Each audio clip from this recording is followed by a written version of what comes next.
Hello बच्चों, let's read the question. What is the relation between constant of a weak acid and dissociation constant of its conjugate base? What type of salt do not undergo hydrolysis? This question, the key concept is dissociation constant.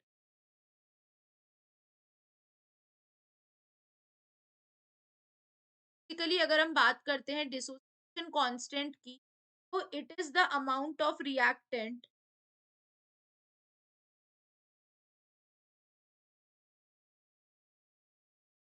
is the amount of reactant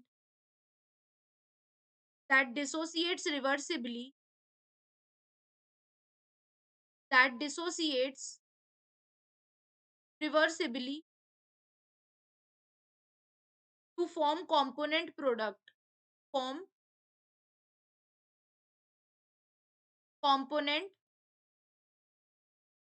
products.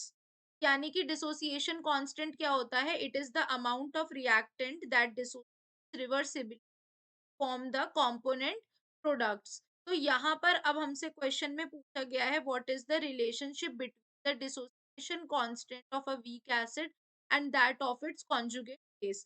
जो relation बनता है, acid का dissociation constant हमने ले लिया के और base ionization constant हमने ले लिया B. For conjugate base pairing ये कैसे रिलेटेड होंगे? A dot K B equals to K W, जहां पर के डब्ल्यू क्या होता है?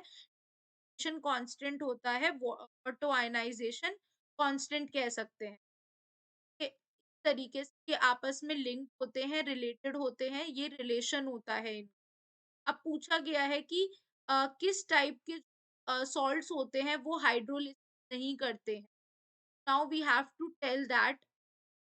तो बेसिकली अगर हम बात करते हैं what salts do not undergo hydrolysis, the salt of strong acid and strong base ये अंडरगो नहीं करते हैं हाइड्रोलिसिस। का जो सॉल्ट होता है वो हाइड्रोलिसिस नहीं करता है, अंडरगो हाइड्रोलिसिस। तो इस वजह से हम ये एग्जाम्पल के तौर पे हम ले सकते हैं सोडियम सल्फेट। एग्जाम्पल के तौर पे हमने क्या ले लिया? सोडियम सल्फेट ले लिया। This is the one that does not undergo strong acid and का स्ट्रॉन्ग बेस, ये दोनों आपस में हाइड्रोलिसिस नहीं करते हैं। Hope you guys understand. Thank you.